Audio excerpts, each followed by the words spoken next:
नांदेडमध्ये ठाकरे गटाचे शहर प्रमुख गौरव कोडगिरे यांच्या अपहरणाची घटना घडली होती। अपहरण झाल्यानंतर काही तासातच कोडगिरे यांना सोडून देण्यात आलं होतं। नांदेड शहरातील चंदासिंग कॉर्नर येथून पोलीस उपविभागीय अधिकारी सुशील नायक आणि त्यांच्या पथकाने कोडगिरे यांना ताब्यात घेऊन इतवारा पोलीस स्टेशनला घेऊन आले। त्यानंतर फिर्यादी कोडगिरे यांनी अज्ञाताविरोधात तक्रारही दिली आहे। ज्या लोकांनी अपहरण केलं होतं त्यांनी राजकीय नेत्यांबद्दल बोलण्यास तंबी दिली, तसेच प्रॉपर्टीचे खरेदी विक्रीचे व्यवहार बंद कर अशा प्रकारची धमकी दिल्याची तक्रार फिर्यादी गौरव कोडगिरे यांनी दिली आहे। तर या प्रकरणी गुन्हा दाखल करण्याची प्रक्रिया सुरू आहे।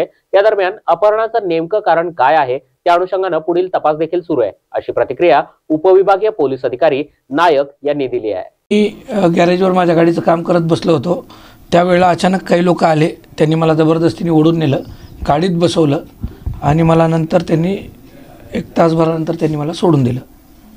तुम्ही कशामुळे तक्रार दिली आहे? तुम्ही नेमकं कुणाविरोधात तक्रार दिली आणि काय तक्रार दिली? मला माहीतच नाही की ॲक्च्युली कोण होतं। फक्त त्यांनी मला वेगवेगळ्या स्वरूपाच्या धमक्या दिल्या आणि त्यांनी मला राजकीय नेत्यांबद्दल बोलण्यास तंबी दिली।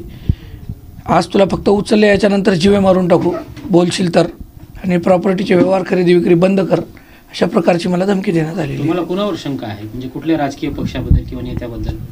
आता मी शिवसेना उद्धव बाळासाहेब ठाकरेचा शहर प्रमुख आहे आणि विधानसभा निवडणुकीचा प्रचार झाला।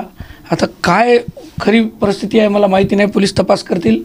आणि खरं तर मी पोलीस प्रशासनाचा आभार मानतो की ज्या तत्परतेने पोलीस प्रशासन रस्त्यावर उतरल्यामुळे मी आज जिवंत आहे।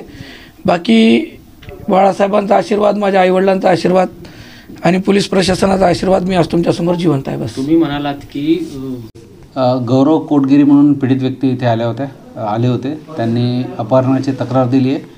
त्यानुसार आम्ही गुन्हा दाखल करून कायदेशीर प्रक्रिया करत आहोत। कुणाबद्दल तक्रार दिली आहे? राजकीय हेतून झालाय का आर्थिक व्यवहार त्यांची देवाणघेवाण झाली? सद्यस्थितीत त्यांनी अज्ञात व्यक्तीविरुद्ध गुन्हा नोंद करण्याची प्रक्रिया सुरू झालेली आहे आणि या गुन्ह्याचं खरं कारण काय आहे याचा शोध आम्ही तपासात घेऊ। साहेब, या फिर्यादीमध्ये पिस्टलचा उल्लेख करण्यात आलेला आहे? फिर्यादीमध्ये सध्या तरी पिस्टलचा उल्लेख नाही आहे। कुठल्या कलमाने गुन्हा दाखल करण्यात आलेला आहे? फिर्यादीची प्रक्रिया सुरू आहे, त्यानंतर आपण गुन्हा दाखल करू। किंवा हे अपहरण झालं होतं आणि कशा पद्धतीने? साधारणतः रात्री 9 वाजताच्या आसपास हे अपहरण झालेलं आहे।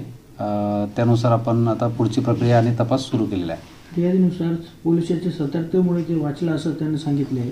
हो, आज नाकाबंदी ठिकठिकाणी आपण जसं आपल्याला मेसेज आला त्यानुसार आपण नाकाबंदी लावलेली होती।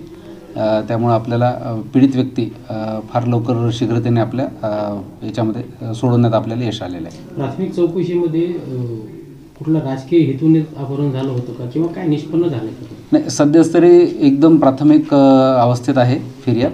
आपण तपासामध्ये जे काही त्याचं कारण असेल ते निष्पन्न करू।